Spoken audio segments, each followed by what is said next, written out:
Seja muito bem-vindo ao Multifrequência, um programa feito para você e você fique sintonizado com a palavra, com a igreja e principalmente a missão de Deus. Eu sou a Lídia Dickel e estarei contigo durante todo esse programa, onde vamos contar com a participação de convidados muito especiais e todos os nossos quadros hoje vão nos comunicar sobre famílias.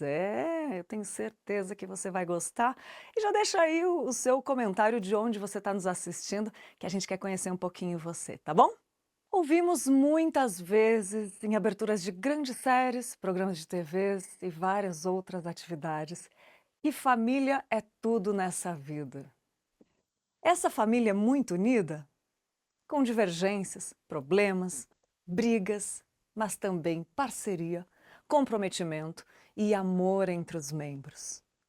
Família nós não escolhemos e até muitas vezes nós queremos distância, mas no fim sabemos que é um dos importantes fundamentos para a nossa existência, não é verdade? As primeiras pessoas que nós aprendemos a nos relacionar são com os nossos familiares e são eles que servem como a apresentação do que é a vida para nós. É a família que nos ensina verdades sobre o mundo. É a família que se torna um abrigo temporal. É a família dinâmica e sempre em mudança, que é a obra de arte do Criador para nos ensinar, inclusive, mais sobre Ele mesmo. Edith Schaefer diz que família é um agrupamento de indivíduos que afetam uns aos outros de maneira intelectual, emocional, espiritual, física e psicológica. E essa beleza agridoce, que é família, nos provê desafios. E hoje no Multifrequência nós falaremos bastante sobre isso e você é o nosso convidado. Vamos juntos, junte a sua família e vamos aprender mais sobre o que o Criador diz a respeito de nós. Família. Muito bem-vindo ao Multifrequência de hoje. Curta e já compartilha esse link, porque eu tenho certeza que vai abençoar a vida de seus amigos, de suas famílias, da sua igreja. Enfim, compartilhe o link aí, tá bom? Saiba Mais é o nosso quadro onde os pastores respondem as perguntas que fizemos lá na caixinha do Instagram da IPB. E se você não segue ainda o Instagram da IPB, vai lá e segue, porque todo dia tem um conteúdo muito bom e edificante para a sua vida. E as perguntas que enviaram para o programa de hoje são sobre família. E eu quero te convidar para vir conferir agora o que estão perguntando e saiba mais com o querido Felipe Teles. Olá, eu sou o Felipe Teles, eu sou pastor aqui na Igreja Presbiteriana Raízes, no Rio de Janeiro, e vai ser muito bom a gente poder ter esse tempo de interação e de troca aqui para falarmos sobre a palavra de Deus à luz das nossas questões aqui do cotidiano. O Tássio Almeida pergunta aqui pra gente como honrar e obedecer aos pais que não são crentes. Tássio, realmente é um desafio muito grande e acho que a primeira coisa que precisa estar muito clara nessa relação é aquilo que Jesus fala lá em Lucas 14, de 25 a 33, quando ele coloca, de fato, uma ordem, uma de prioridade nos nossos amores. A gente tem um amor muito grande à nossa família, sem dúvida nenhuma, aos nossos pais, aqueles que são casados, aos seus cônjuges, marido e mulher, aos nossos filhos. Só que existe um amor maior do que tudo isso, que é o amor a Deus, acima de todas as nossas coisas.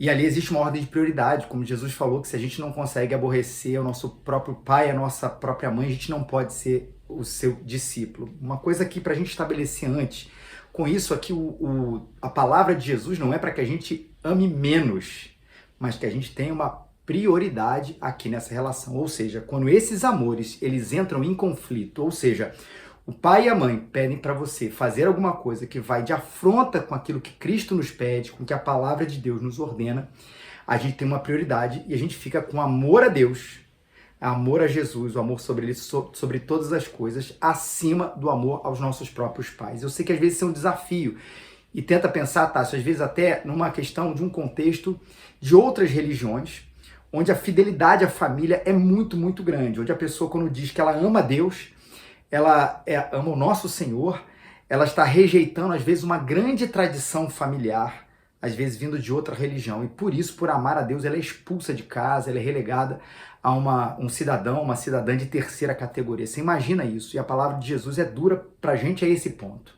Mesmo que isso cause rejeição, mesmo que isso cause uma confusão dentro do nosso lar, mesmo que isso cause um distanciamento, se existe alguma coisa na nossa relação com os nossos pais que está diretamente oposta à relação que Jesus tem com a gente, a ordem que ele tem para a gente fica com Cristo e não obedece aos nossos pais. Isso existem situações assim, mas não é porque os nossos pais não são crentes, que essa vem a sua pergunta, que a gente vai deixar de honrá-los e obedecê-los nas coisas que não são afrontosas à palavra de Deus.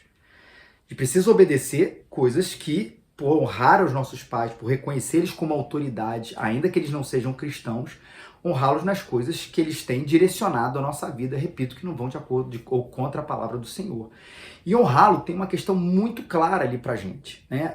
Às vezes a gente entra em contato com pessoas que têm relações muito complicadas com seus pais, muito mesmo, né? Situações às vezes até mesmo de abuso, situações de distância absoluta, onde durante a infância e adolescência houve um distanciamento desse pai ou dessa mãe em relação a essa criança, e como a gente honra ele, inclusive nessa vida adulta, quando às vezes eles chegam para se reaproximar. Uma coisa muito importante nessa história toda. Honrar não significa que a gente tenha necessariamente uma relação de afeto profundo, Tássio. Eu quero dizer com isso que a gente vai nutrir no coração aquele carinho especial que às vezes a gente gostaria de ter com os nossos pais, que às vezes a gente tem com um amigo, que às vezes a gente tem com o irmão da igreja, que às vezes até tem mesmo com os nossos pastores, com os nossos presbíteros, com gente próxima da gente no nosso contexto da igreja. Não necessariamente isso vai acontecer. É bom quando acontece, não é? Mas não necessariamente vai acontecer, e honrá-lo é continuar amando através do nosso serviço, através do nosso respeito, através do nosso cuidado, através do não abandono a eles, mesmo quando, na infância e na adolescência, ou até mesmo na vida adulta, eles nos abandonaram. Então é sempre importante a gente ter isso em mente. Honrar e obedecer não pressupõe necessariamente uma relação afetuosa, mas uma relação de amor, sim, através dos atos de serviço e de respeito àqueles, mesmo estando distantes, ou mesmo não professando a nossa fé, são os nossos pais. Agora a pergunta vem da Gabriele Borba. Como agir para evitar brigas, mesmo quando não sou eu o errado? Como criar filhos em dias tão turbulentos como os atuais? Como agir quando o cônjuge não vai à igreja? Vou repetir aqui para a gente ir pergunta por pergunta. A pergunta agora vem da Gabriele Borba. Como agir para evitar brigas, mesmo quando não sou eu o errado? Gabriele, a primeira coisa que a gente tem que estabelecer nisso tudo, né? Será que nós não somos mesmo os errados da história? E aí, Gabriele, não é uma palavra direcionada a você, mas até por causa do nosso próprio pecado, que invade o nosso coração e mexe com a nossa própria vaidade, a nossa percepção sobre os nossos próprios erros. A gente tende, muitas vezes, eu não estou dizendo que é sempre, muitas vezes a achar que nós estamos certos e o nosso cônjuge está sempre errado, né? É quase como se a gente tivesse uma caderneta espiritual que a gente coloca aqui no bolso, coloca na bolsa e a gente está lá assim, eu tô certo, ele tá errado, eu tô certo. E a gente está nessa contabilidade sempre vencendo o jogo. Já passou por isso, Gabriele, ou quem mais está escutando? Às vezes acontece. E eu acho que é importante a gente sempre ter essa percepção e essa consciência diante de Deus, de saber diante dele o que eu estou fazendo de errado. Ou como eu posso contribuir para que o meu casamento seja um casamento mais parecido com aquilo que Deus quer que a gente viva, né? E aí muitas vezes a gente vai ter que perceber que a gente vai precisar pedir perdão, que a gente vai precisar pedir a Deus transformação do nosso coração. A gente vai perceber, às vezes, num aconselhamento pastoral, quanta coisa que nós achávamos que o outro estava errado e na verdade éramos nós, tá? Mas existe de fato, e a gente não está descartando isso, Gabriele, em hipótese nenhuma, o fato de que por vezes o outro está errado, ele não consegue enxergar. Primeira coisa, é óbvio, sempre é muita oração para que Deus transforme, quebrante o coração do nosso cônjuge, o marido ou a mulher. O segundo ponto que eu acho importante é sempre não fugir da conversa. Na medida em que a gente foge da conversa, a gente tenta fugir do diálogo, a gente tenta fugir do confronto, a ideia que a gente vê acontecendo é que o problema só aumenta. A gente não toca, vive uma paz, né, que a gente diz a paz de cemitério, é um silêncio sepulcral, lotado de mágoa e de ressentimento aqui dentro. E às vezes a gente confrontar vai gerar um desgaste, vai gerar uma complicação, mas ela vai ser cura. Por isso que a briga, eu não estou falando de violência, mas a briga nesse sentido, desse bom confronto, desse santo confronto, ela é necessária para que o nosso casamento ele esteja sempre renovado. A gente possa dizer, você está errado, eu estou errado, você precisa me pedir perdão, eu preciso te pedir perdão. Tudo isso é importante, né? A oração, esse confronto corajoso com o nosso cônjuge, e eu digo que por vezes a gente precisa de uma terceira pessoa. E aí, Gabriele, é muito importante talvez que você fale com o seu pastor, um presbítero, uma liderança na igreja que possa intervir, porque é um terceiro olhar para o problema do casal. Onde às vezes o desgaste de vocês vai começar achando assim, é sempre ela, é sempre ele, e aquilo não sai desse ciclo. E às vezes uma terceira pessoa, com sabedoria, vinda da parte de Deus, vai vir para poder ajudar a resolver esses problemas, ajudar nessa caminhada do casamento, onde a gente sempre fala, persevere, continue firme aí com Jesus. Essa conversa às vezes pode ser difícil também com o pastor, mas é necessária para que essa terceira pessoa possa ser um instrumento de Deus para restaurar, melhorar ou continuar fortificando o casamento de vocês. A Gabriele continua perguntando como criar filhos em dias tão turbulentos como os atuais. Gabriele, primeiro eu louvo a Deus pela sua preocupação de realmente querer criar os seus filhos de maneira diferente, como a cultura estabelece nos dias em que a gente vive. Ou seja, a gente entende, eu creio que você entende, até porque perguntou isso, né? De que os nossos filhos, como eles são do Senhor, a gente não deve criá-los de acordo com os padrões desse mundo, de acordo com a cultura desse mundo, de acordo com os valores desse mundo, mas de acordo com o valor principal, que é o valor da palavra de Deus, né? Ok, isso é fundamental. Mas o que precisa acontecer primeiro no coração do seu filho, né?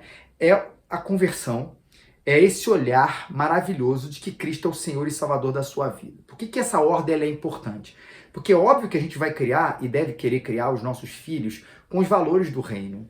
Mas a gente, antes disso, ou na verdade, concomitante a isso, a gente tem que colocar no coração dos nossos filhos e ensinar e falar e pregar para ele o evangelho. Ou seja, que o nosso filho precisa reconhecer o Senhor Jesus Cristo como Salvador e Senhor sobre todas as coisas. Porque a partir disso, desse reconhecimento, vem os valores do reino como uma coisa que vai criar de maneira natural, ou melhor dizendo, sobrenatural, porque é a ação do Espírito Santo no coração dele. Ou seja, a gente precisa primeiro ensinar sobre os nossos filhos, sobre a graça, sobre o amor de Jesus, sobre a graça maravilhosa dele, sobre a cruz, sobre a morte, sobre a ressurreição, sobre o fato de que Cristo morreu por nós, para que morreu por ele, para que isso faça uma diferença tão grande no coração dele, que a partir disso ele queira seguir os princípios de Jesus. Então, o evangelho, ele vem em primeiro lugar, porque ele vem no centro disso, para que a partir disso, o seu filho, ele possa seguir a Cristo, né, o seu reino, os seus valores e todas essas coisas, né? Só que com isso o desafio não é apenas esse, é o desafio de manter ele ali fiel ao Senhor, né, de lembrá-lo, a nossa função como pai, de criá-lo nos caminhos do Senhor, na disciplina do Senhor, mostrá-los para eles como nós, essa família, vamos botar assim, pastoral na vida dos nossos filhos, todos nós, é mostrar eles os valores do Senhor também como alguma coisa inerente à nossa própria caminhada cristã. E aí, Gabriele, vem aquele desafio muito grande, porque a gente vem aqui uma força muito grande da nossa cultura, dizendo às vezes coisas imediatamente opostas, mas a gente tem aqui a certeza de que maior é aquele que está em nós, de que está nele, e de que maior é aquele que guerreia por nós do que guerreia contra nós. Eu quero dizer com isso que a gente precisa também estabelecer uma relação de plena confiança de que o Senhor há de fazer, está fazendo e há de fazer a obra no coração dos nossos filhos. Com isso também, a gente ensina os nossos filhos de maneira formal e de maneira informal quem é o Senhor e quais são os seus valores. O que eu digo de maneira formal, né? A gente lembra muito de culto doméstico, e é uma realidade, de sentar com os nossos filhos ao redor de uma santa fogueira, né? Como se a gente estivesse num acampamento, Filho, filha, deixa eu te falar desse Deus maravilhoso, deixa eu falar de você desse Jesus maravilhoso e falar com encantamento, não forçado, mas um encantamento verdadeiro de quem conhece a Cristo, né? E aí você falar com ele de maneira encantadora sobre o Senhor e a sua palavra, de maneira formal, com os nossos cultos domésticos, levando ele à igreja, ensinando ele a amar a Deus, e amando a Deus ele vai amar a igreja, e muito importante, de maneira informal também, para que os nossos filhos não vejam a espiritualidade, não vejam o Senhor como um parêntese na nossa vida. O que é a história do parêntese? Porque talvez para alguns pais, o único momento onde ele fala de Deus para os filhos é o momento de domingo, onde ele ouve sobre Deus é o momento de domingo, ou talvez na hora de dormir, né, na oração, ou na hora das refeições, nas orações. Então, seu filho acaba formando uma ideia de que Deus é um parêntese na vida dele. Ele leva a vida do jeito que ele quer, mas na hora da oração, na hora do almoço, do jantar, da comida, ele agradece, na hora de dormir, ele agradece, e domingo tem um compromisso lá que é ir à igreja. O que eu digo na informalidade é como Deus é presente em tudo que a gente faz, em tudo que a gente é, em todos os momentos da nossa vida, isso precisa estar presente também no nosso discurso, na nossa prática. Eu moro aqui no Rio de Janeiro, gente, cidade maravilhosa. Convido todos a estarem aqui com a gente um dia. E a gente às vezes passa por lugares tão bonitos e a gente não diz apenas, olha como é que o Pão de Açúcar é lindo. Isso também. Mas, gente, olha como a criação de Deus ali naquele Pão de Açúcar é uma coisa maravilhosa. Olha como é a grandiosidade de Deus, olhando, mostrando a natureza e apontando que aquilo tem um Criador, né? Às vezes, nossos filhos já vêm com respostas complexas, ou perguntas complexas. Não sei se você já se deparou com isso. Deus existe de verdade? Eu tenho um de 7 e um de 9, né? Coisas assim. E aí você vai mostrando, às vezes, a própria incongruência, né, de que é viver uma vida sem acreditar em Deus. Onde os valores, eles não têm sentido se Deus não é a nossa base. E os nossos filhos podem aprender isso, né? É o famoso porquê. Por que você não pode fazer isso? Por que fulano não pode fazer um bullying com você, meu filho? Ah, porque é errado. Claro que é errado. Mas por que é errado? Aí a gente começa, porque existe uma ordem criada, porque existe um valor criado, existe um princípio criado, e se ele é absoluto, ele vem de um criador. Eu digo que você precisa transmitir isso da maneira que seu filho entenda, de acordo com a idade dele. Mas esses valores tão importantes, essa realidade da existência de Deus tão importante na vida dele, isso sendo colocado, né? Uma vez a gente conversando aqui em casa, uma dessas coisas, pô, será que Deus existe? Aquela coisa toda. Eu falei assim, filho, olha só, né? Já vi isso num vídeo da internet, eu repeti aqui em casa, não é ideia original minha não. Peguei uma folha de papel, aí eu falei, botei ele no chão, falei, vamos dar uma volta aqui em casa mesmo. Dei uma volta e falei assim, qual é a chance, filho, dessa folha de papel aqui em branco, de repente aparecer um desenho tão sinistro aqui, né? Tão lindo, tão colorido. Pô, impossível, né? É verdade. Como é que tudo que existe foi fruto do acaso? Ou seja, será que dá para acreditar que uma folha em branco vira um desenho artístico pela força do nada? Tem que ter um criador por trás de tudo isso. E aí a gente fala do criador, mas a gente vai falar do problema do coração do homem. Você vê que tudo isso acontece. Ah, sabe aquela história do bullying, aquele amigo que não empresta o negócio, ou você mesmo que às vezes fica triste com isso, aquilo. Cara, isso é questão do nosso pecado dentro da gente. Essa é a explicação de Deus. E a gente vai falando da criação, a gente vai falando da queda, e a gente vai falando da redenção que existe em Jesus Cristo. Isso de maneira informal, permeando na nossa vida como família, Deus como centro, a sua verdade como centro o tempo inteiro, nos momentos mais, como digo, formais, nos momentos mais informais. Próximo aqui. Como agir com o cônjuge quando o cônjuge não vai à igreja. Ainda da Gabriele, como agir quando o cônjuge não vai à igreja? Eu já falei sobre oração um pouquinho antes e eu quero continuar falando sobre ela.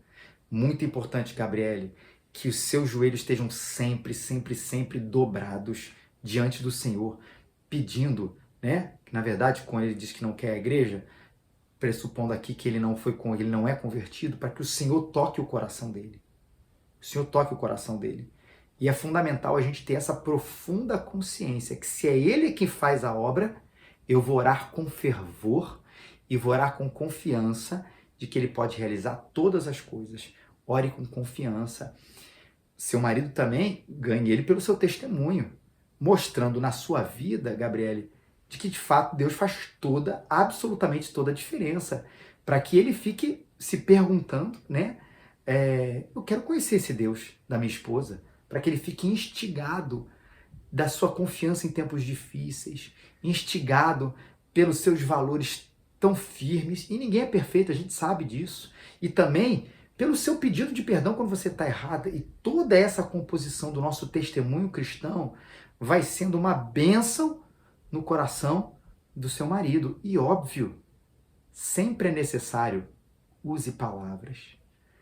Quando eu falei sobre filhos, né, eu disse, Deus é o centro de tudo. Deus é o centro da sua vida, Gabriela. Então, as coisas quando são faladas sobre todo o dia a dia, Deus vai aparecer.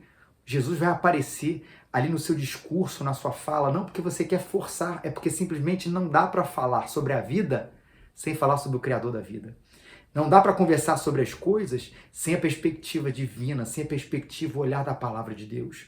Então, isso tudo vai compondo aí aquilo que nos cabe como filhos de Deus. A oração, o testemunho, a pregação, a fala do Evangelho, né? E de como Deus é central na nossa vida. E a gente confia que o Senhor vai tocar no coração dele e vai levá-lo a amar a casa dele, que é a casa do Senhor. Vamos para as nossas dicas de hoje. Eu quero compartilhar com você uma indicação literária imperdível, que é esse livro Coisas do Casamento, de Winston Smith. Ele é teólogo, professor, além de escritor e conselheiro de casais e famílias.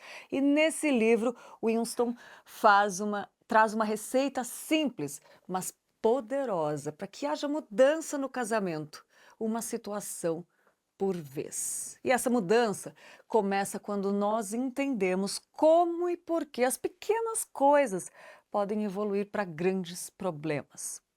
Interações que antes se transformavam rapidamente em aborrecimento e brigas bobas podem se tornar em oportunidade para o amor de Deus se tornar cada vez mais evidente e poderoso. E se você acha que quem está falando bem do livro sou eu, quero compartilhar com você o comentário de Brian Chappell, escritor, presidente e professor de teologia prática, que diz assim: Winston nos lembra que não há momentos comuns em um casamento. Com um entendimento maravilhoso sobre a graça, ele nos ajuda a entender a resposta do nosso coração a momentos comuns com o nosso cônjuge, a fim de criar um casamento extraordinário. Tá vendo? Então, pode seguir a nossa dica de leitura, nossa dica literária do Multifrequência para você, Coisas do Casamento, de Winston Smith. Dica preciosa para você que gosta de ler, tá bom? Deixe seu comentário aí, fala se você já leu esse livro, se gostou da dica, e a gente segue aqui com mais dicas para você. E agora eu quero compartilhar com você a indicação cultural, uma indicação incrível, que é a série de casamento do Felipe e da Rafaela Telles na plataforma Right Now Media. A série de casamento do Felipe e da Rafaela Telles é uma série cristã que aborda de forma prática e acessível diversos temas relacionados ao casamento, como comunicação, conflitos, perdão, intimidade e propósito. Os episódios apresentam uma combinação de dinâmicas que ajudam os casais a crescer em sua vida conjugal e se aprofundar na fé.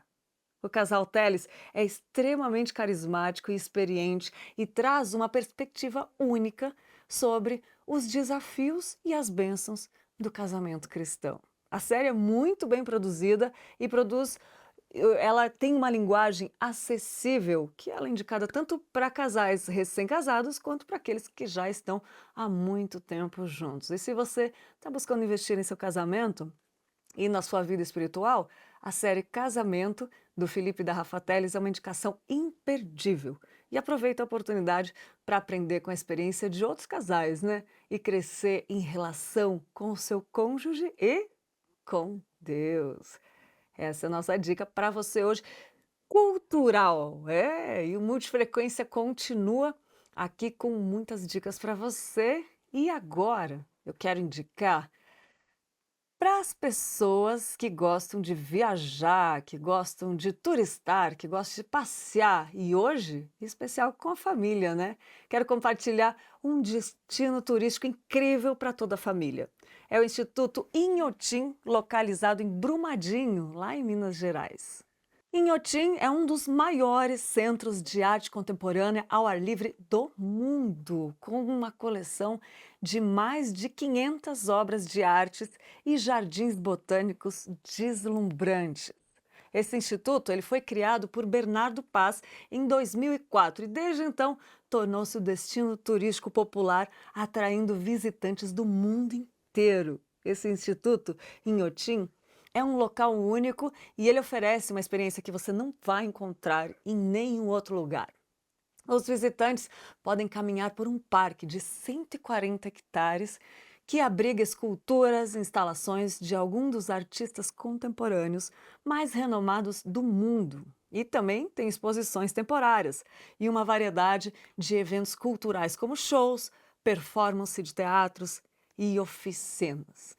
E também os jardins botânicos do Inhotim são uma atração imperdível, com mais de 4.000 espécies de plantas e muitas delas raras e ameaçadas de extinção. Uma oportunidade única para você ter contato com essas raridades, né? Os jardins foram projetados para proporcionar uma experiência visual e olfativa. Já pensou caminhar naqueles corredores com os aromas naturais diferentes, únicos, raros? Que coisa linda, né? É impressionante. E também tem várias trilhas e caminhos que os visitantes podem explorar. E se você estiver procurando por uma experiência única e culturalmente enriquecedora para toda a família, o Instituto Inhotim é um destino que não pode faltar na sua lista de lugares para visitar em Minas Gerais. Então não perca mais tempo e vá conferir essa nossa dica pessoalmente, que é o Inhotim. E conheça lá o que ele tem para te oferecer, tá bom? Nossa dica preciosa para você ir com a família, já que hoje o nosso programa é todo relacionado à família. Todo mundo vai amar.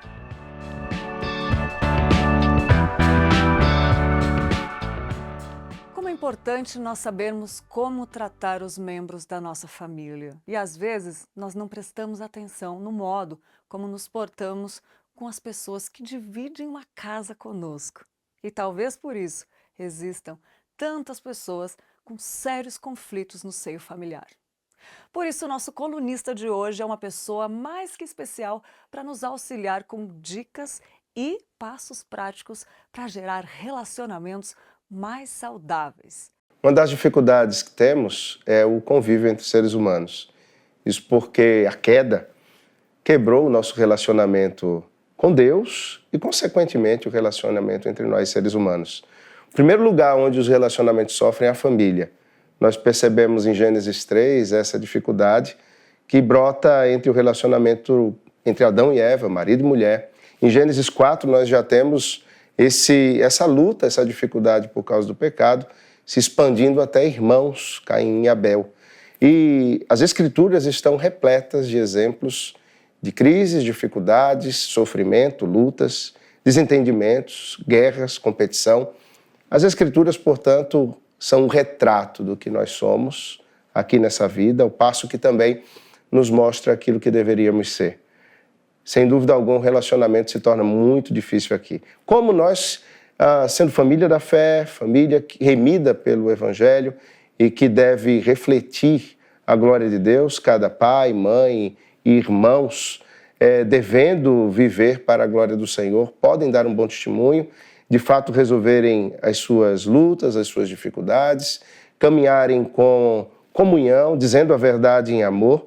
Afinal de contas, devemos ser o reflexo daquilo que é o Evangelho e devemos viver com laços que são mais do que sanguíneos, laços da fé, laços de irmãos em Cristo que viverão eternamente juntos.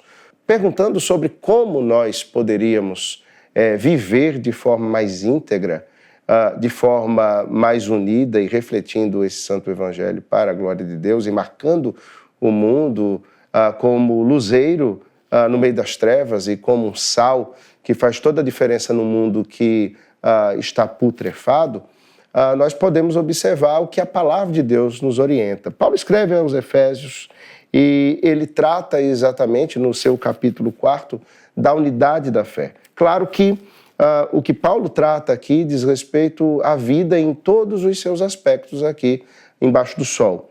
Aquilo que devemos viver como profissionais, como empregados, como patrões, a maneira como devemos nos portar nos nossos compromissos acerca da nação, acerca da igreja, em relação às outras pessoas. No capítulo 4, como disse, tratando desse assunto, ele vai apontar a maneira como podemos, então, como devemos nos posicionar nesse mundo, e ele diz assim, no sentido de que, quanto ao trato passado, vos despojeis do velho homem, que se corrompe segundo as concupiscências do engano, e vos renoveis no espírito do vosso entendimento, e vos revistais do novo homem, criado segundo Deus, em justiça e retidão procedentes da verdade. Mas como nos despojarmos, como nos revestirmos em família?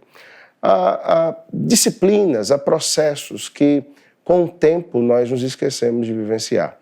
A família, ela precisa ter como foco a glória de Deus, e pai e mãe se tornam um instrumento nas mãos do Senhor para conduzir os seus filhos à presença de Deus, a fim de que eles sejam moldados pelo Evangelho e se posicionem em todos os demais relacionamentos na vida a partir da lei de Deus. Que desafio nós como pais temos, não é? E isso não pode ser realizado sem que nós observemos as disciplinas, que são meios de graça. E, sem dúvida alguma, nós precisamos da graça de Deus. Para que, como família, cumpramos o nosso papel neste mundo, é importante que o pai, a mãe, observem esse mandato do Senhor com toda seriedade. Que Deus te abençoe. Com muita alegria, a gente vai conversar sobre esse assunto maravilhoso, que é família, com o reverendo Robert Mota. Obrigada por ter aceito o nosso convite, pastor. Está aqui mais uma vez, né, conversando desse assunto tão gostoso que é família, mas que tem os seus desafios, né? E como tem. Prazer, Lídia, estar aqui nesse estúdio, né, poder compartilhar um pouco daquilo que Deus tem nos ensinado, sendo pai, pastor, cuidando de uma grande família, igreja, e da pequena família, que é a família que Deus me deu com a minha esposa, com as minhas filhas. É um verdade, privilégio uma compartilhar pena. isso com vocês. Ai, que benção. E eu tenho certeza que você vai gostar do assunto, pode deixar seus comentários aí também. Mas a gente já vai começar conversando porque o tempo voa quando o assunto é bom, É né? verdade. E pastor, já vou começar com a pergunta de como as expectativas dentro da família pode afetar a identidade individual dos membros da família. Isso é muito interessante, porque nós criamos expectativas para tudo. Nenhum ser humano vive sem desenvolver um aspecto daquilo que ele quer ou almeja do futuro. Ele cria expectativa. Por um lado é bom e por outro é ruim. Dentro da nossa concepção de sermos mais imagéticos, de imaginar o imaginário daquilo que pode vir a acontecer, nós criamos expectativas, mas o resultado dela nem sempre é aquilo que nós desenvolvemos. E aí entra um ponto que a gente precisa linkar com a concepção de identidade. Quem nós somos? Nós sabemos. Nós estamos falando para um público que é crente. Então, a identidade do crente está baseada naquilo que Deus em Cristo formou nele. Criado à imagem e semelhança de Deus, teve o problema do pecado, a imagem foi pervertida, mas essa imagem foi restaurada no ato de Cristo na morte de cruz. E quando então o Espírito Santo aplica essa obra de redenção em nós, essa imagem restaurada. E nós sabemos que ela vai ser aperfeiçoada na eternidade. Então a nossa identidade parte daquilo que nós somos agora em Cristo. Que nós somos em Cristo. Aí tem várias características que a Escritura traz para nós. Nós não vamos nomear todas, mas 3 que são importantes para nós, para entendermos a nossa identidade. Primeiro, que nós somos amados por Deus, 2 Tessalonicenses 2:12 vai dizer isso para nós. Nós somos amados pelo próprio Deus. Nós também somos aperfeiçoados em todo o bem, em Cristo Jesus. Nós somos feitura dele, criado em Cristo Jesus para um propósito, boas obras. Então, existe um elemento de que a minha identidade revela um propósito. Então, a minha identidade em Cristo não é apenas ser uma nova criatura, mas é uma criatura que vai viver de forma propositiva toda a sua vida. E diante disso, entendendo a identidade, a proposição que eu preciso buscar dentro da minha expectativa se dará por aquilo que é a minha identidade. Se eu sei quem eu sou, eu posso criar expectativa sabendo que ela não vai se concretizar da forma como eu almejo. Às vezes melhor do que aquilo que eu imaginei, ou mesmo pior do que aquilo que eu imaginei. Mas ela vai acontecer. E eu preciso me moldar àquilo que é a realidade, não aquilo que foi a percepção criada. Diante disso, vamos pensar nos relacionamentos, né? Então, o homem ainda noivo, ele cria expectativa para sua noiva, né? E ele mostra a ela aquilo que ele provavelmente vai buscar ser. E ela também. Chega no casamento, nem sempre é. Você é casadinha de nova, você sabe disso, né? Nem sempre é aquilo. Como entender agora que aquilo que eu criei não foi como eu esperava, algumas coisas melhoraram, outras pioraram, e lidar com isso? Entendendo que dois pecadores caminhando numa mesma direção, vivendo dentro do mesmo propósito, conforme a identidade estabelecida no coração por Jesus Cristo. Ponto. Em relação a filhos, é interessante quando nós vamos ter o nosso primeiro filho, né? E você está vivendo essa fase agora, nós buscamos fazer cursos, buscamos ler várias coisas, entender como o filho deve ser criado. Quando ele nasce, a gente não consegue colocar praticamente nada em prática. Bom saber disso. Praticamente nada em prática, porque a gente vai ser moldado por aquilo que a gente está vivendo ali. Então a criança não vem numa forma que eu idealizei. Ela vem conforme Deus estabeleceu. Uau. E com as suas dificuldades, né? Então eu preciso me moldar a ela. Esses ensinamentos, esses princípios que eu busquei vão me ajudar, mas eu vou me moldar a ela. O que vai fazer com que eu entenda como lidar com as coisas que não foram foram frustradas dentro da minha idealização, é entender que é um novo pecador que está nascendo para eu cuidar. Mas eu, por ter impresso no meu coração a identidade de Cristo, então eu vou ter a própria Escritura como essa regra que vai me ajudar a lidar com os desafios da criança, a lidar com os desafios das novas mudanças que vão acontecer na vida do casal, né? As novas mudanças que vão acontecer na rotina da família. Então, diante das expectativas, o que a gente precisa entender? Qual é a nossa identidade? Nossa identidade, ela está impressa na pessoa de Cristo, nos remindo dos nossos pecados. Então, tudo que eu devo ser, eu preciso olhar para a Escritura. E não viver conforme o mundo diz para mim, mas conforme a Escritura diz para mim. Sendo assim, eu vou entender que eu estou convivendo com pecadores imperfeitos, mas que, assim como eu, imperfeito, recebo graça, eu dou graça àqueles com quem comigo convive. E essa graça ela só vai poder ser dimensionada a partir da minha construção dentro dessa identidade que eu tenho com Cristo, no alimento diário que eu vou buscar, na verdade, de Deus, que vai me direcionar para isso. Não sei se foi um pouco filosófico ou se foi, né? Foi lindo. Mas essa é a ideia. Eu posso ter expectativas? Não tem como eu tirar isso de mim, isso faz parte de mim. Eu vou ter expectativas. Eu vou criar a imagem do que ainda não vivi. Isso é bom, mas eu tenho que ter a clareza que aquilo que eu penso do futuro não determina o futuro, mas é algo que eu posso me preparar e me adaptar diante daquilo que vai ser a realidade no futuro. Então, eu criei uma expectativa, agora eu estou vivendo nela e vi que não é da forma como eu criei. Mas eu sei como lidar com ela, porque a minha identidade está baseada naquilo que Cristo fez, que Ele se revela e como Ele me ensina na palavra. Final de tudo, qual é a regra de fé e prática para o cristão? É a Bíblia. Então, eu posso criar expectativa, mas tem que viver de acordo com a Escritura, diante dos desafios que vão surgindo no dia a dia. E como é impressionante, né, pastor, aquelas perguntas mundiais e de todos os tempos que o ser humano faz. Uhum. Qual é o meu propósito? Uhum. Para que eu nasci? De onde vim? Para onde vou? Uhum. Tem tudo a ver com isso que o senhor Ideia de comentou, né? identidade, né? De identidade. Quanto mais eu me aprofundo, mais eu não me... é mais fácil lidar com aquilo que não aconteceu. Eu lembro de uma pregação do Reverendo Hernandes que ele fala que 70% do que a gente pensa não acontece, né? Nossa, essa pregação foi tão libertadora, É porque verdade. quando as coisas não saem do jeito que a gente pensou, eu penso assim, nossa, mas isso já é previsto, né? Porque Sim, não são os meus planos. sim. E é muito gostoso de ver que quando a gente cresce, né, de acordo com as escrituras e vai buscando conhecimento, Uhum. aprofundando e A tendo maturidade intimidade da com fé. Deus, Uhum. você vai vivendo muito melhor do que você Sim, mesmo imaginava, né? sim. Isso a gente consegue perceber com o tempo. Vivendo muito melhor do que nós imaginávamos. Esse é o É. ponto. A gente imagina alguma coisa dentro daquilo que nós temos do arcabouço de conhecimento que Deus nos permitiu ter até ali.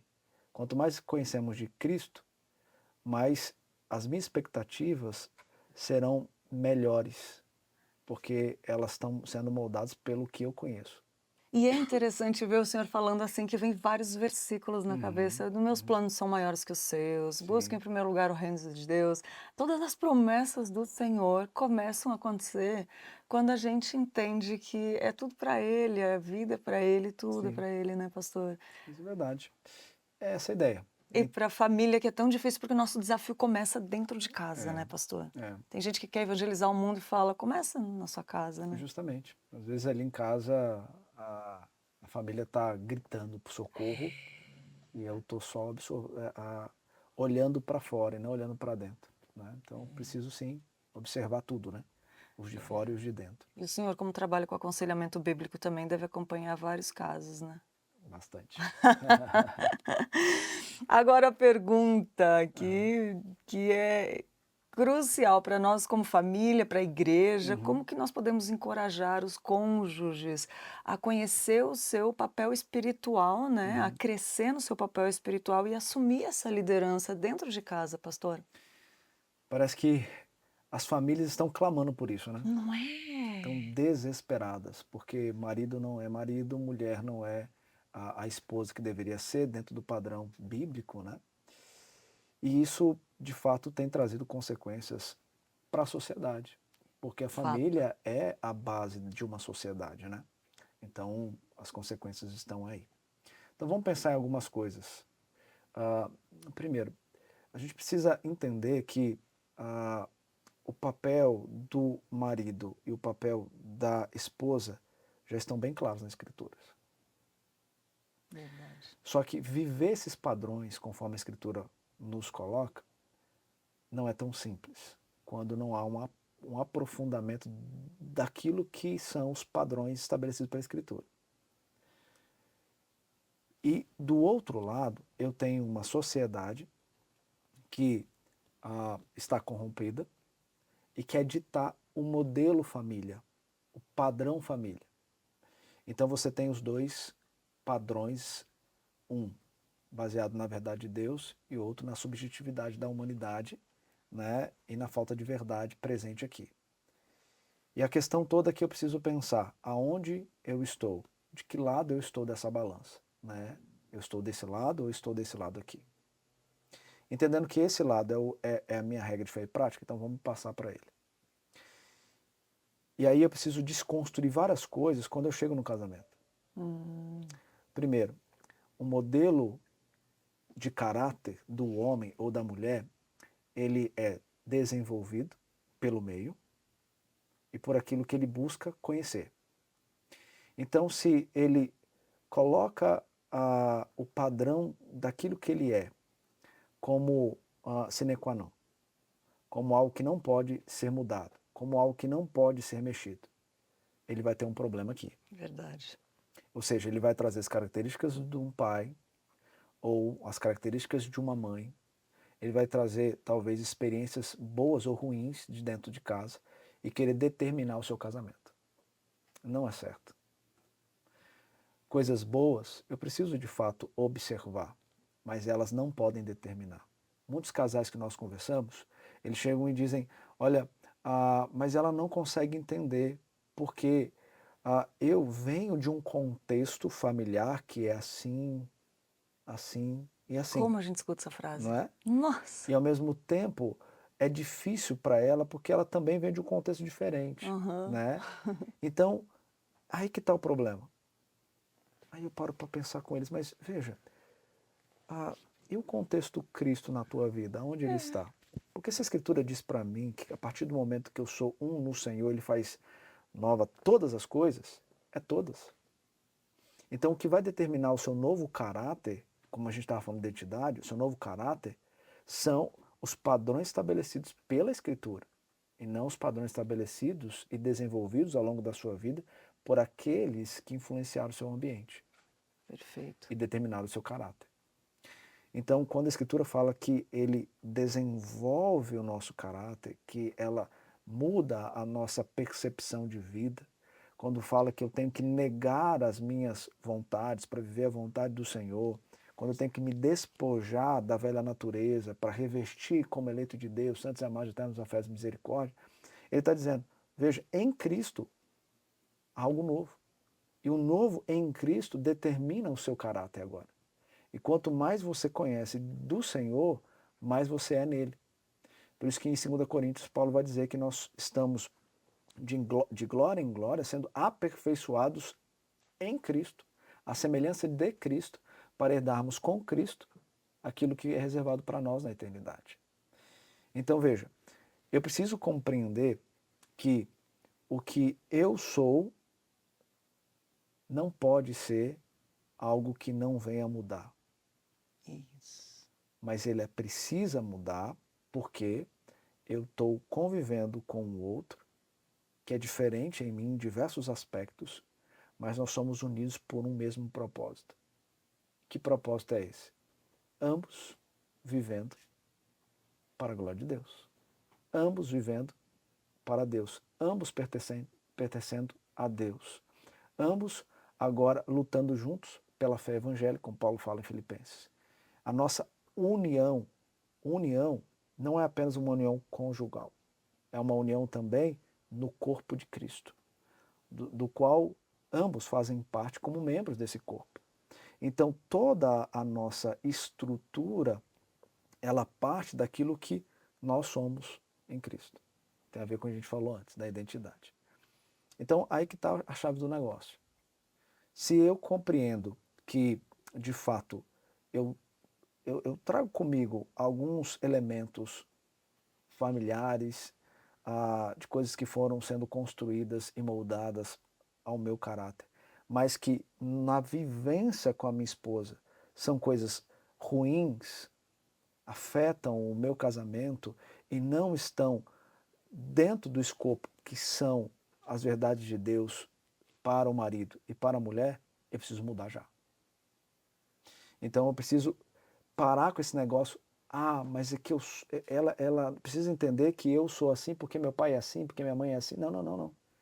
Você precisa ser, a partir do momento que você é um com Cristo, olhar para Cristo e se assemelhar com Cristo para lidar com ela.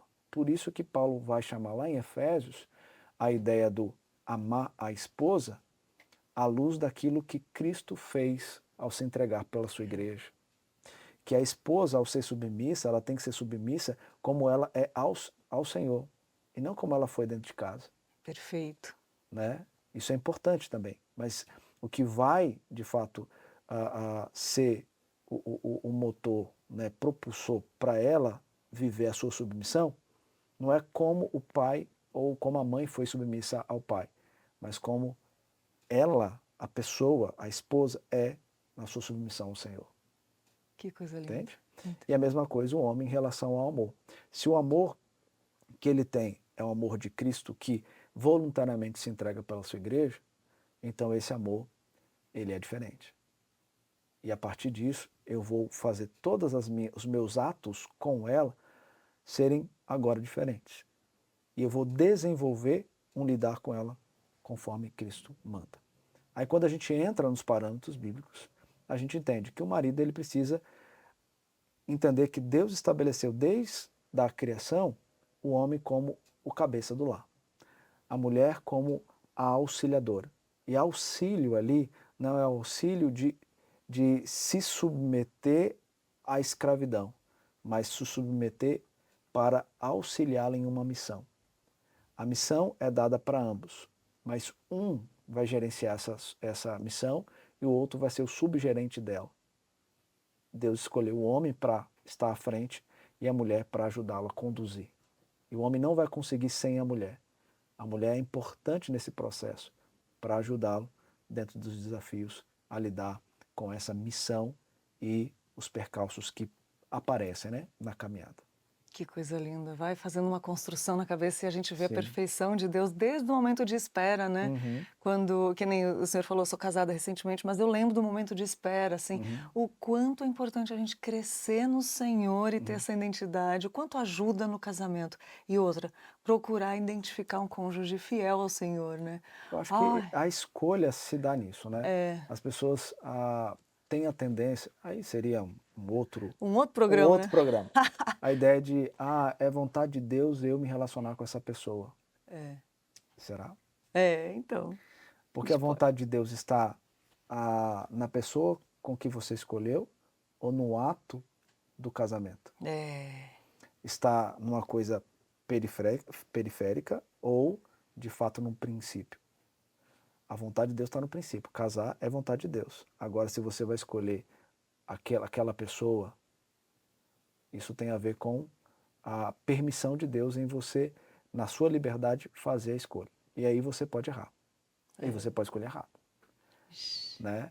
E aí você vê muitos jovens dizendo, não, agora eu namoro com essa pessoa, é a vontade de Deus. Mas não casa. Porque vê que há vários problemas e lá na frente termina. Eu falei, mas peraí, não era vontade de Deus? Agora, ou você está indo contra a vontade de Deus, né? Ou tem alguma coisa errada. Então não determine a pessoa com que você está se é ou não a vontade de Deus. Mas entenda o seguinte, vontade de Deus é o casamento. Dentro do casamento, debaixo desse guarda-chuva, você tem vários princípios. E esses princípios precisam ser vistos. Então, se você busca uma mulher fiel, se você busca um homem fiel a Deus, isso. esses princípios serão mais fáceis serem identificados ou um ajudar o outro a realizá-los. Então, esse é o padrão, né? E a gente vê também depois, né, a construção, assim, como Deus faz com a gente individualmente, Ele faz com a família também, né? Sim. Depois do casamento vem os filhos e nos filhos também tem a educação que é dividida entre os membros, né, pastor? E como exercer essa liderança, dividir essa liderança e a dinâmica da autoridade. Eita, dentro da família. Eu tô louca para ver isso, que eu não faço nem ideia. Eu tô assim que, né? Eu posso falar uma coisa aqui que pode chocar, né? Mas vou tentar ser rápido, né? Para a gente poder talvez pensar em outras coisas. Mas veja, lá em Gênesis nós temos lá Deus estabelecendo, após queda, né, algumas coisas. Então, Deus coloca o trabalho para o homem, para ser o homem aquele que vai sustentar a sua casa. A mulher gerando filhos, né, e mostrando que a mulher ela tem um papel não só de gerar, mas também de cuidar, né? É o papel dela. A maternidade é algo que a mulher deve buscar, tá dentro da sua essência e da forma como Deus criou para que ela fosse neste mundo. Ok. Quando você vai olhando agora para a Escritura, do modo geral, né? Você olha não só o que está em Gênesis, mas você olha o que vai até Apocalipse, você vai ver Deus, né, mostrando e desenhando algumas formas de se lidar com a criação, com o filho, né? Então, o homem, ele precisa estar presente na criação do filho? Totalmente. E isso a própria sociedade já observa. Quando você pega um adolescente ou um jovem que não tem a sua identidade, ele se perde diante disso. Então você olha para dentro de casa, você vê que há problemas dentro da autoridade ali, dentro dos papéis, dentro do lar, né? Então, o pai, ele faz parte. Mas qual é o problema hoje? O pai, ele trabalha e se dedica ao trabalho porque tem que sustentar a casa.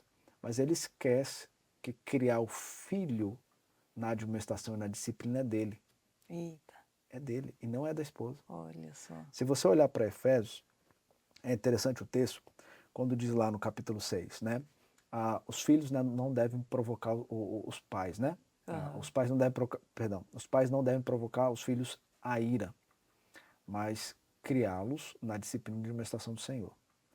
No versículo anterior, esse é o versículo 3, no versículo 1, ele está falando da ideia de que os pais, né, devem criar esses filhos. O verbo lá, no original, quando ele fala ali pais, no primeiro versículo do capítulo 6, ele está falando pais no sentido de pai e mãe.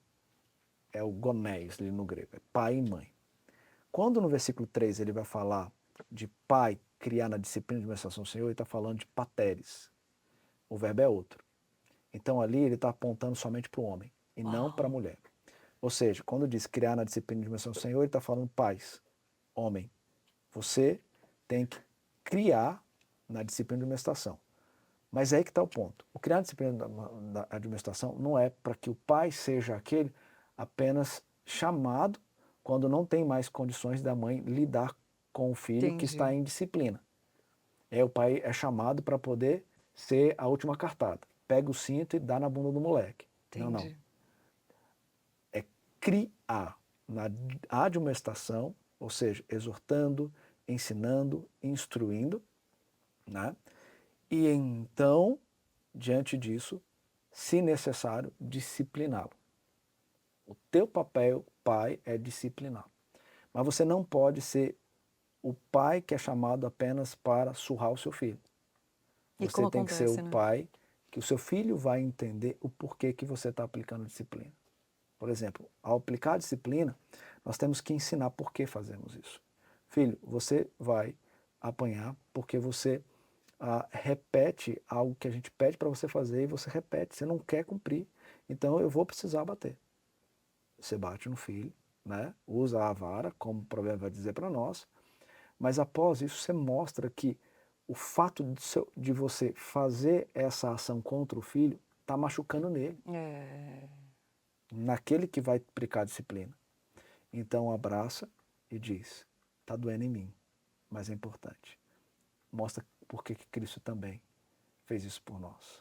Doeu no Pai mandar o seu filho e derramar toda a sua justiça sobre o seu filho. Mas para quê? Para depois nos abraçar, né? Na sua, quando vai nos ter como filhos também, né? Então, esse é o ponto. Então, os filhos precisam ser educados, entendendo que o pai e a mãe precisam participar do processo, não apenas um, todos os dois, para que o filho não enxergue o pai apenas como disciplinador, mas o pai como aquele que ensina e, quando necessário também, ele chama a atenção e disciplina. Então, esse é um ponto muito importante na forma como os pais vão lidar com os filhos. Então, é papel tanto do pai como da mãe. Perfeito, Tanto o muito pai claro. não pode dividir a tarefa e o pai ficar só pensando no trabalho e sustentar e dar presente e pensar só no tempo de qualidade. Como essa troca tão Não natural na pode, cabeça, né? não Mas, pode. gente, e calma, não se assusta, porque esse corrigir com a vara, como o pastor falou, aí dá outro programa também, né? Que esse isso aí dá é uns 3 polêmico programas. também e tal, mas é que tem aquela coisa de tomar cuidado. Isso aí tudo é dentro daquilo que a gente já está acostumado a conversar, de não bater com raiva, de não agredir. Não é a agressão que o pastor falou, ele falou de uma varinha de leve Sim. para corrigir, né? Vamos deixar isso claro, né? Vamos Porque deixar isso claro, porque senão... nós temos a nossa mente muito voltada para padrões mundanos. Isso, e por isso exatamente. A gente escuta uma É bom coisa dessa, explicar, a gente né? fica maluco. Nenhuma disciplina ela deve ser posta, ser realizada em pecado. Quando a Escritura diz irai-vos e não pequeis, está dizendo existe uma ira justa. Se você consegue fazê-la, aí teria um outro programa só sobre ira, né? Fazê-la, ok. Mas a gente tem muita dificuldade. Então, quando você vai bater, você não pode se irar. Então, a ira, ela não pode vir carregada de ódio, de rancor, de outros pecados. Então, quando você vai disciplinar o filho, você não pode trazer consigo um monte de outro pecado no ato de realizar a disciplina. A vara, como o provérbio diz, é um padrão pedagógico na educação do filho. É uma correção que é usada quando o filho ele não quer entender que ele precisa mudar aquele padrão. Então é usado. Mas o que de fato vai fazer a mudança no comportamento daquela criança não é o ato da disciplina com vara, Sim, mas é o ato do do ensinamento no ensinamento. coração. A admoestação está apontando para o ensino. Então eu preciso mudar a característica que está dentro do coração, porque o comportamento só é uma resposta que está aqui dentro. Exatamente. E aquela coisa, se fizer o papel antes, certo, da correção, dificilmente chega na vara. Mas se for Se necessário, for não necessário, podemos fugir claro. disso, É, né? é. Mas eu não posso trazer a minha ira, o meu rancor, minha Sim. mágoa, os meus problemas do dia e É. aplicar isso na correção. Não posso. E Não é quanto mais justificado cheio do Espírito Santo a gente tiver, mais sabiamente a gente consegue lidar com isso. cumprir os papéis, né, que Cristo colocou pra gente, né, pastor? Isso. Que coisa linda. E agora eu quero falar uma coisa e sobre um ponto muito importante, que é algo que gera muitos conflitos. Tem até um livro que eu gosto muito, Guerra de Palavras, que é a falta da comunicação, como comunicação, né? isso gera problemas no afeto das pessoas dentro da família, e principalmente quando tem mágoas, rancores, Sim. durante muito tempo, né, pastor? Aí tem gente que não fala, não. Como que a gente pode superar isso, essa falta de comunicação? Teria que ser um programa só para falar sobre comunicação. Vamos tentar. Lembrando que a gente está falando de um programa hoje família geral, por isso que a gente está dando uma pincelada assim, mas se você gostou e quiser sugestão dentro de cada tema, escreve aí e deixa pra gente. Queria que falasse sobre esse assunto, porque aí vai ter uma segunda temporada que a gente pode planejar. Isso. Então, a comunicação é um problema que vem desde o Éden, né? Por conta da comunicação, né, e coisas enraizadas no coração da mulher e do homem, eles tomaram do fruto, né? Eles não deram ouvido àquilo que Deus havia estabelecido como não pode e como pode. Deram ouvido a uma criatura ao invés de dar ouvido ao Criador. E a criatura ali, no caso a serpente, ela mudou palavras A fala, né? para trazer dúvida e para diante da dúvida ela trazer uma certeza dela e não de Deus. E aí pegou a mulher no laço e ela caiu. Então, a comunicação veio desde lá. A comunicação é um problema com todos nós. Né? Quando você está no WhatsApp e manda uma mensagem para o seu marido de uma coisa e ele não consegue entender. Né? E aí começa ali a gerar um desconforto em relação a isso. Porque você começa a imaginar como ele está quando ele escreve, sem estar ao lado dele quando ele escreveu. E aí você começa a criar outros problemas. Enfim, aí é bem complexo. Por isso que a gente fala, tem problema para resolver? É frente a frente. Não use a tecnologia para isso, porque você está interpretando o outro sem estar ao lado do outro. Ó, dica aí, gente. Não use o WhatsApp para isso. A outra coisa, eu tenho que entender que existe o problema da comunicação, mas existe algumas coisas que a Escritura ensina. Por exemplo, Efésios 4, a gente tem ali, a partir do verso 25, algumas ideias sobre uma boa comunicação dentro do casamento. A primeira dela é você entender que o quanto mais você demora para resolver um conflito com o casal, entre o casal, você está dando brecha para o diabo. Está lá. Isso é fato, isso é batata. Não deis lugar ao diabo. Então, fale como? Verdade em amor. Fale a verdade em amor e não deixe com que aquilo que doeu em você na comunicação se estenda. Porque a partir do momento que você deixa isso se estender, você está dando lugar ao diabo. Como? Olha só. Veja, eu briguei com a minha esposa e eu não resolvi aquilo na hora. Eu deixei passar. Só que aquilo foi muito intenso. O que está na cabeça dela enquanto eu estou fazendo outra coisa? Várias coisas. Ela está pensando, imaginando várias cenas de falar, de fazer, né? E paralelo a isso eu também estou. Não, mas porque ela agiu assim, porque ela é assim, e tal. Aí você começa a pensar um monte de coisa. E se eu não sento para resolver, eu faço com que o meu coração se encha de coisas ruins. Porque eu estou imaginando coisas ruins. Agora, se eu estou ali no ato do problema, espero esfriar um pouco, ora a Deus, sento e converso, eu não dou brecha para a imaginação, eu não dou brecha para o diabo trazer banquetes, porque o que ele quer é isso mesmo, né? Exatamente. Então, eu preciso agir rapidamente. A gente diz, mantenha-se atualizado. A ideia de que você tem que rapidamente resolver o problema, senão você vai dar brecha pro diabo. Tanto é que a Bíblia fala, né? Não deixar o sol se pôr, né? Sobre a vossa ira. Outra coisa, fale a verdade e fale ela em amor. Você precisa falar a verdade, mesmo que ela doa, mas é verdade. Verdade tem que ser dita, não pode ser ofuscada. Também, agir rapidamente contra o mal, mas não reagir pecaminosamente.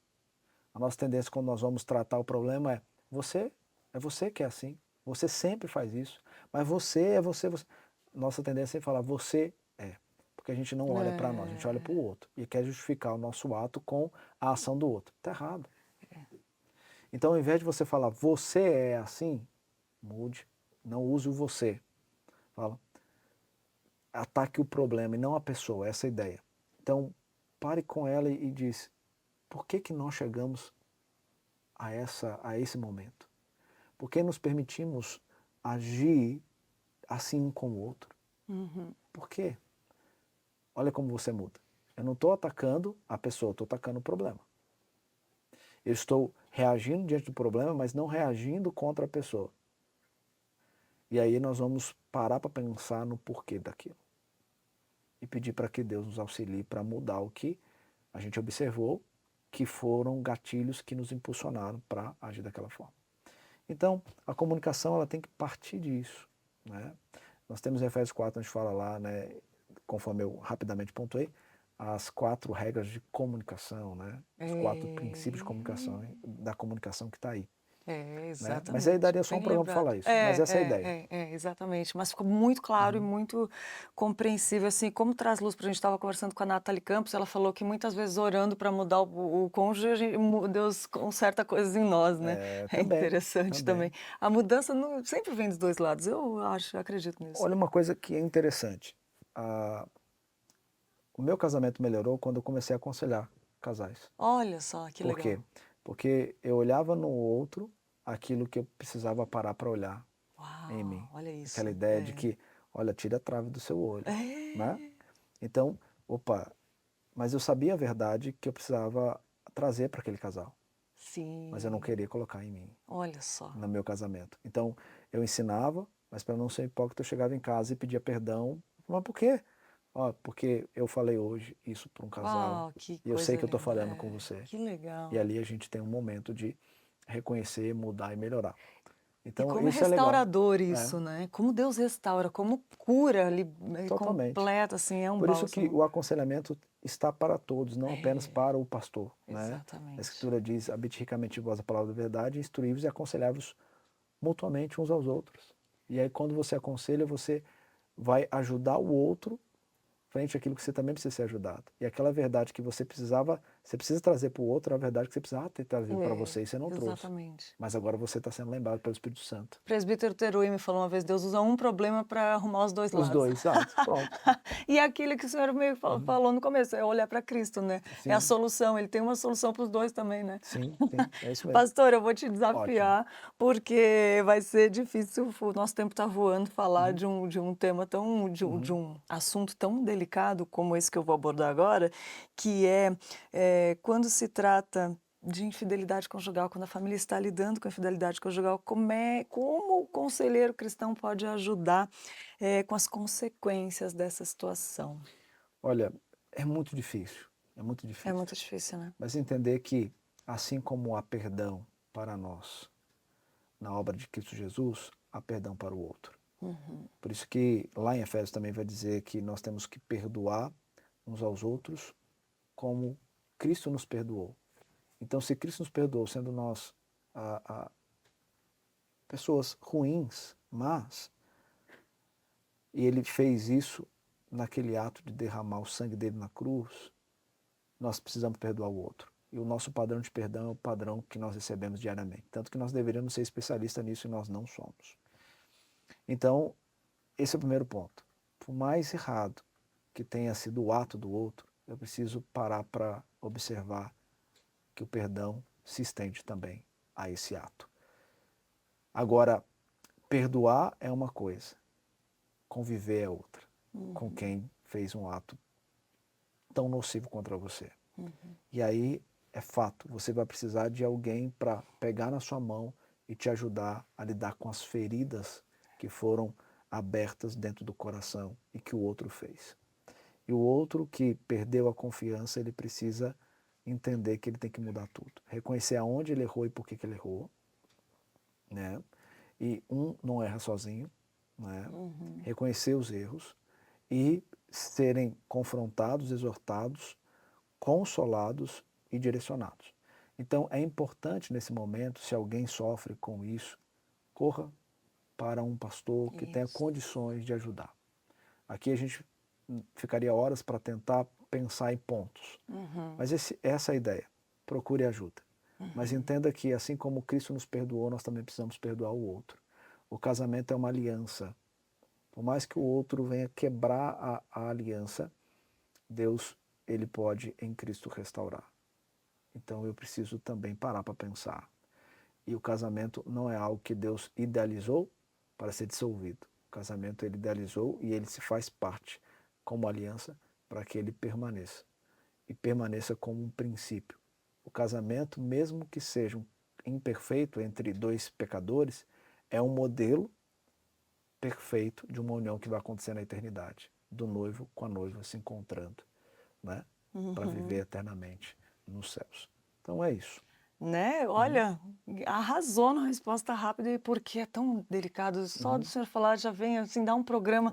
Cada pergunta aqui que a gente pincelou, porque família envolve Muitas coisas. muitas coisas, né?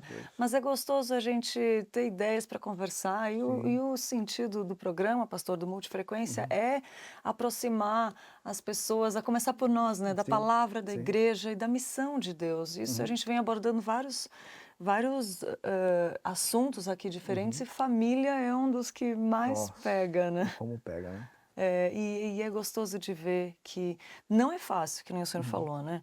No caso de uma infidelidade conjugal, não é nada fácil, cria feridas, enfim, mas muito bem colocado. Em Cristo há esperança para tudo. Diz que Cristo tem solução para tudo, até para a morte, né? Então, é isso mesmo. Pastor, nosso tempo voou. verdade. Eu quero agradecer muito o senhor por ter vindo, dedicado o seu tempo. Eu queria ficar conversando o dia inteiro aqui e dividindo com você que está assistindo, porque é muito gostoso. Quem quiser seguir, conhecer mais da sua, da sua pregação, das suas pregações, do seu trabalho como aconselhamento, segue aonde, pastor? Sim. Os nossos sermões estão na Igreja Presbiteriana da Lapa, lá no YouTube. Então, busca no YouTube Igreja Presbiteriana da Lapa, né? E nosso Instagram, às vezes a gente coloca alguma coisa, não sou muito de ficar postando, né? Mas às vezes a gente coloca algumas coisas lá. É Robert Mota 10. Então, só buscar lá, a gente tá O na Mota rede é com social. 2 T's? É com um T só. Um T só, muito bem lembrado. Tá aparecendo aqui também. E quem quiser seguir o pastor, segue, porque tem muito conteúdo bom, gente. E, pastor, uma honra recebê-lo aqui e poder Uma honra também estar receber sempre esses ensinamentos, a palavra de Deus através da sua vida. E eu quero já agradecendo e pedir para o senhor deixar uma mensagem final para quem está assistindo, quem vai assistir futuramente, por favor. Ótimo. Queridos, olha, primeiramente agradecendo aqui a Lídia e toda a produção maravilhosa que nos trouxe até aqui para partilhar um pouquinho dessas verdades. Nós sabemos que é muito limitado diante de todo o desafio que é o tema, mas tem um livro bem interessante, né, do Paul Tripp, que diz Relacionamento, uma confusão que vale a pena. Então é isso, relacionamento é algo que não é idealizado pela humanidade, é por Deus. Né? Na criação, Deus estabeleceu a mulher para o homem e ali ele mostrou que essa união é uma união que ele quer para a sua igreja. Uma ideia de relacionamento. Ninguém foi criado para viver numa vida só, né? Mas sim numa vida relacional. E como seres relacionais, nós temos que entender a nossa identidade, como a gente já falou aqui, para que diante dela possamos caminhar a nossa trajetória. Deus estabeleceu o propósito para isso. Entendendo, nós vamos saber caminhar. E a nossa caminhada, ela necessita de maturidade, né? Paulo vai falar que nós não podemos ficar como crianças no leite materno, nem como onda que é agitada pelo vento, mas nós temos que ser perfeitos varões, né? Temos que desenvolver o nosso conhecimento em Cristo para que nós chegamos à plena estatura da graça e assim caminharmos. Se nós fizermos isso, nós vamos saber lidar com o outro. E o casamento, ele é um meio que Deus estabelece neste mundo caído para ser um reflexo de uma união perfeita que acontecerá na eternidade. Um noivo encontrando com a sua noiva para viver eternamente diante do Pai. Então entenda isso. Teu casamento tem que apontar para isso. As pessoas à sua volta que não conhecem a Cristo precisam enxergar que esse casamento é esse reflexo da união perfeita entre o Filho, Jesus Cristo, o noivo, e nós, igreja comprada e redimida pelo próprio sangue do Filho, que se entregou por nós, né? Então é isso, meus queridos. Lute pelo casamento de vocês, lute pelo cuidado de vocês com os seus filhos, não percam seus filhos, não deixe que seus filhos sejam moldados pela sociedade, mas na sociedade fazendo diferença, porque eles são flechinhas que vocês estão apontando para o alvo. E quando vocês soltam a flecha, ela precisa ir em direção àquele alvo. Imagine eles fazendo diferença neste mundo. Deus chamou para você fazer isso. Que Deus te abençoe ricamente. Uau, eu tô quase chorando aqui, tô emocionada. Que lindo, que forte, que benção. Amém. Mais uma vez, obrigada. E, gente, segue o pastor lá, porque essa benção que vocês viram aqui um pouquinho só, mas tem muita coisa lá no canal dele, Misericórdia e pode... graça. É, eu sei disso. Que bom. Obrigada, pastor, mais uma vez. Agradeço. E espero que você tenha gostado. Comenta aí se você gostou também, que a gente quer ouvir o seu comentário. E a gente continua aqui com Multifrequência com mais conteúdo preparado para você. O artista originário do mobile, essa forma de arte perfeitamente equilibrada, em constante movimento. A família viva, sempre em mudança. É Deus que fez as pessoas à sua imagem e as mantém unidas em famílias, unidas por fios invisíveis. Daí em diante, Satanás, o vândalo, tem se esforçado para destruir essa obra de arte. E como em qualquer forma de arte, a necessidade de trabalhar com isso é aumentada pela necessidade de proteger a família, colocar guardas para impedir os ataques destrutivos e manter a vigília sensível a qualquer exército que se aproxime com a espada erguida para cortar os fios. Uma família, no melhor ou no pior, na riqueza ou na pobreza, na doença ou na saúde, fraldas sujas, sarampo, varicela, cachumba ou croup, louças quebradas, móveis arranhados, bolas jogadas por janelas, brigas, ataques de asma a noite toda, discussões, desentendimentos, incoerências, falta de lógica, irracionalidade, ira, febre, gripe, depressões, falta de cuidado, pasta de dente deixada sem tampa, a louça suja na pia, janelas abertas demais, janelas fechadas demais, cobertas demais, cobertores de menos, atrasos constantes, chegar sempre cedo demais, frustrações, sovinice, extravagâncias, desânimo, fadiga, exaustão, barulho, decepções, choro, temores, tristeza, trevas, neblina, caos, clamores, famílias. Famílias. A família, na riqueza ou na pobreza, no melhor e no pior, na doença e na saúde, maciez, abraços, filhos no colo, o motivo do regresso ao lar, alguém para lhe dar as notícias, um telefone que pode tocar, uma carta vinda pelo correio, alguém no aeroporto ou na estação, a animação do encontro, a volta do hospital para casa com o acréscimo de uma nova pessoa. alguém que nos entenda em sentido intelectual, espiritual e emocional. Gritos alegres ao cumprimentar pessoas idosas e barbudas, bebês encantadores, bem-vindos. Intimidade crescente, mistura de ideias para o que cada um deve fazer na decoração da casa, mistura de gostos musicais, interesses crescentes, diversão, satisfação, prazer, roupa limpa, roupa passada, tulipas vivas, flores arranjadas nos vasos, tapetes com os pós aspirados, beleza, cachorrinhos, gatos, luz de velas, luz da lareira, luz do sol, luz da lua, campos para caminhar acompanhado, floresta com companhia para fazer piquenique, partilha de comida, cozinha com imaginação, troca de ideias, estímulo recíproco, famílias. A família é o mobile unido por fios invisíveis, delicados. Fios que de início quebram-se com facilidade, mas que vão se fortalecendo com o passar dos anos, às vezes correndo perigo de se desgastar até os limites, mas fortalecidos de novo com cuidados especiais. Uma família misturada, equilibrada, crescente, em mudanças, nunca estática, que se mexe com um sopro de vento.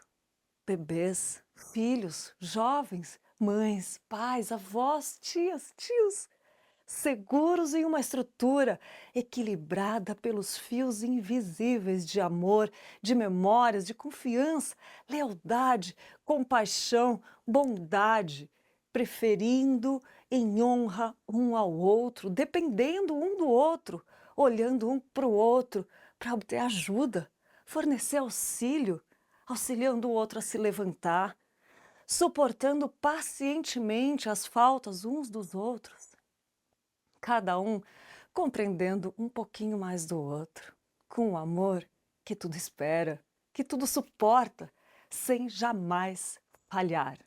Continuidade, fios finos, invisíveis, que se transformam em metal fino e invisível, que suporta grandes pesos e dá a liberdade de movimento. Uma família. Saber sempre que se um fio se desgastar e ficar penso, temos a ajuda do especialista, o Pai, de quem toma o nome toda a família no céu e na terra. Esse poema lindo de Edith Schaeffer, esposa de Francis Schaeffer, sobre o que é uma família, da editora Monergismo, é a mensagem que nós escolhemos para encerrar esse programa e deixar você refletindo sobre a preciosidade que Deus criou e é plano do Senhor. Então, curta a sua família e que Deus abençoe. Agradecemos muito a sua participação. Espero que você tenha gostado. Pode deixar seu comentário aí, mas obrigado pela sua companhia e até uma próxima. E esse foi o nosso programa Multifrequência na IPB Multi. Fiquem com Deus e até uma próxima.